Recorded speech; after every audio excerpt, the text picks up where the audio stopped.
ಸ್ತ್ರೀಯನ್ನ ಅವರು ಕಡೆಗಣಿಸಿದ್ರು. ಯಾವಾಗ ಶ್ರೀಯೋಗದ ನೆಲೆಗೇರ್ತಾರೆ, ಯಾವಾಗ ಇಷ್ಟಲಿಂಗದ ಅನುಸಂಧಾನ ಕೊಡ್ತಾರೆ, ಯಾವಾಗ ಲಿಂಗ ಬಗ್ಗೆ ಶರಣಸತ್ಯ ಆಗ್ತಾರೆ, ಅವಾಗ ಸ್ತ್ರೀಯನ್ನ ನೋಡಿದಂಥ ದೃಷ್ಟಿಕೋನವು ಕೂಡ ಇಲ್ಲಿ ಭಿನ್ನಾಗಿ ಕಾಣುತ್ತೆ ಅಂತನ್ನುವಂಥದ್ದನ್ನ ನಾವು ನೋಡ್ಬೋದು.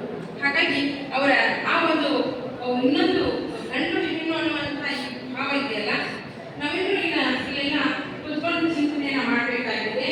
ಹೆಣ್ಣು ಗಂಡು ಅಂತನ್ನುವಂಥದ್ದು ಇಲ್ಲಿ ಕೇವಲ ಲಿಂಗ ಭೇದ ಅಷ್ಟೇ.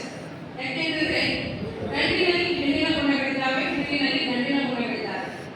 ಗಂಡು ಅವನಲ್ಲಿ ಕೂಡ ಕರುಣೆ, ಗಂಡು ಮರುತ್ತಾನೆ. ಮನೆಯೊಳಗೆ ಹಂಗಿಲ್ಲ ನಾನಾಗ ಮಾಡಿದ್ರೆ ಹೆಂಗಣ್ಣವ ನಮ್ಮಪ್ಪ, ಹೆಂಗಣ್ಣವ ನಮ್ಮಣ್ಣ ಅಂತ ನಾವು ಅಂತೀವಿ.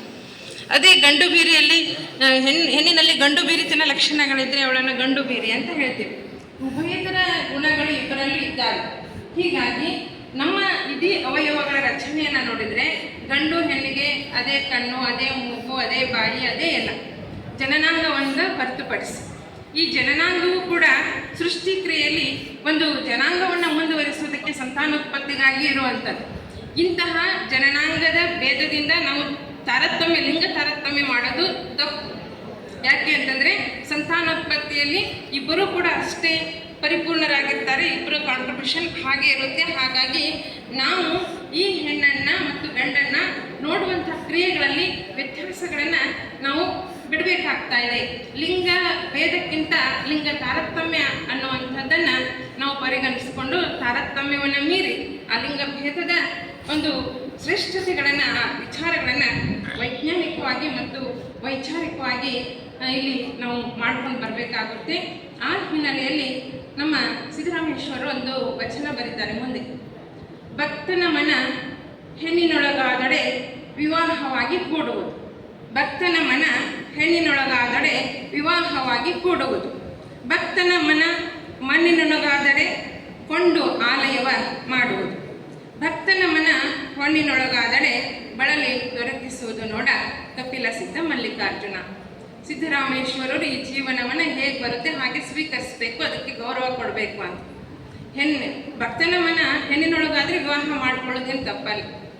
ಇಂದ್ರಿಯಗಳನ್ನು ನಿಗ್ರಹಿಸಿಕೊಂಡು ನಾವು ಅನೇಕ ಅನೈತಿಕ ದಾರಿಗಳನ್ನು ತೊಳೆಯುವುದಕ್ಕಿಂತ ಮನಸ್ಸು ಮಾಡಿದ ಹೆಣ್ಣಿನ ಜೊತೆ ವಿವಾಹವಾಗಿ ಕೂಡಿದ್ರೆ ಸಮಾಜ ಆರೋಗ್ಯಪೂರ್ಣ ಆಗಿರುತ್ತೆ, ಸಮಾಜದ ಸ್ವಾಸ್ಥ್ಯ ಏನಾಗುತ್ತೆ, ಒಳ್ಳೆಯದಾಗುತ್ತೆ ಅಂತ. ಮತ್ತು ಆ ಹೆಣ್ಣಿಗೂ ಕೂಡ ಒಂದು ಗೌರವದ ನೆಲೆ ದೊರಕುತ್ತೆ. ಇದನ್ನು ಅವ್ರು ಹೇಳ್ತಾರೆ. ಯಾಕೆಂತಂದರೆ ಆಸೆ ಪಟ್ಟು ಮತ್ತೆ ಅದನ್ನು ಕಡೆಗಣಿಸುವುದಲ್ಲ, ಆಸೆ ಪಟ್ಟದನ್ನು ದೊರಕಿಸಿಕೊಳ್ಳುವುದು, ಅದನ್ನು ಗೌರವಯುತವಾಗಿ ಬಾಳಿಸಿಕೊಳ್ಳುವುದು ಈ ಸಮಾಜದಲ್ಲಿ ಇವತ್ತು ಬೇಕಾಗಿದೆ. ಹೀಗಾಗಿ ಸಿದ್ದರಾಮೇಶ್ವರರು ಹೇಳೋದಿದೆ, ಭಕ್ತನ ಮನಸ್ಸು ಹೆಣ್ಣಿನಲ್ಲಾದರೆ ಅದನ್ನು ವಿವಾಹವಾಗಿ ಮಾಡಿಕೊಂಡ್ರೆ ವಿವಾಹ ಸಂಸ್ಥೆಗೂ ಗೌರವ, ಹೆಣ್ಣಿಗೂ ಗೌರವ, ದಾಂಪತ್ಯಕ್ಕೂ ಕೂಡ ಗೌರವ. ನಮ್ಮ ಭಾರತೀಯ ಸಂಸ್ಕೃತಿಯಲ್ಲಿ ವಿವಾಹ ಪೂರ್ವದ ಪ್ರೀತಿ ಪ್ರೇಮವನ್ನು ಒಪ್ಪಿಕೊಂಡಿಲ್ಲ. ವಿವಾಹದ ನಂತರದ ಪ್ರೀತಿ ಪ್ರೇಮಕ್ಕೆ ಬಹಳಷ್ಟು ಗೌರವ ಇದೆ. ಇದನ್ನು ಅವತ್ತು 12ನೇ ಶತಮಾನದಲ್ಲೇ ನಮ್ಮ ಶಿವಯೋಗಿ ಸಿದ್ದರಾಮೇಶ್ವರರು ಈ ಸ್ತ್ರೀಯ ನೆಲೆಗಳಿಗೆ ಒಂದು ತಾತ್ವಿಕವಾದ, ಒಂದು ಸರಿಯಾದ ನೆಲೆಗಳನ್ನು ಕೊಡುವಂಥದ್ದನ್ನು ಮಾಡ್ತಾರೆ. ಯಾವ ಹೆಣ್ಣನ್ನು ಆಸೆ ಎಂಬವಳು ಅಂತ ತಿರಸ್ಕರಿಸಿದಂತಹ ಸಿದ್ದರಾಮೇಶ್ವರರು ಅವಳನ್ನು ಮುಕ್ತಂಗನೆ, ಭಕ್ತಂಗನೆ, ಜ್ಞಾನಾಂಗನೆ ಅಂತ ಅವರು ಕರೆದು ಅವಳನ್ನು ಸಂಬೋಧಿಸುವಂಥದ್ದನ್ನು ನಾವಿಲ್ಲಿ ನೋಡ್ತಾ ಬರ್ತಾ ಇದ್ದೇವೆ. ಹೀಗೆ ಈ ವಚನವನ್ನು ನಾನು ಕೋಟ್ ಮಾಡಲ್ಲ, ಸಮಯದ ಅಭಾವ ಇದೆ.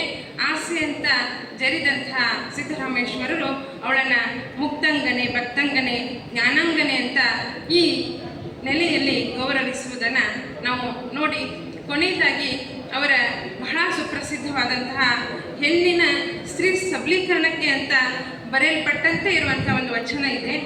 ಅದು ಎಲ್ಲರಿಗೂ ಗೊತ್ತಿದೆ. ತಾ ಮಾಡಿದ ಹೆಣ್ಣು ತನ್ನ ತಲೆಯನ್ನೇರಿತ್ತು, ತಾ ಮಾಡಿದ ಹೆಣ್ಣು ತನ್ನ ತೊಡೆಯನ್ನೇರಿತ್ತು, ತಾ ಮಾಡಿದ ಹೆಣ್ಣು ಬ್ರಹ್ಮನ ನಾಲಿಗೆಯನ್ನೇರಿತ್ತು, ತಾ ಮಾಡಿದ ಹೆಣ್ಣು ನಾರಾಯಣನ ಎದೆಯನ್ನು ಏರಿತ್ತು. ಇದು ಕಾರಣ ಹೆಣ್ಣು ಹೆಣ್ಣಲ್ಲ, ಹೆಣ್ಣು ರಕ್ಕಸಿಯಲ್ಲ, ಹೆಣ್ಣು ಪ್ರತ್ಯಕ್ಷ ಕಪಿಲ ಸಿದ್ಧ ಮಲ್ಲಿಕಾರ್ಜುನ. ಇಲ್ಲಿ ವಿಶೇಷವಾಗಿ ಗಂಗೆ ಮತ್ತು ಶಕ್ತಿ ದೇವತೆಯಾದ ಆದಿಶಕ್ತಿ, ಸರಸ್ವತಿ, ಸಂಪತ್ತಿನ ಒಡತಿ ಲಕ್ಷ್ಮಿಗೆ ಹೆಣ್ಣನ್ನು ಹೋಲಿಸ್ತಾರೆ.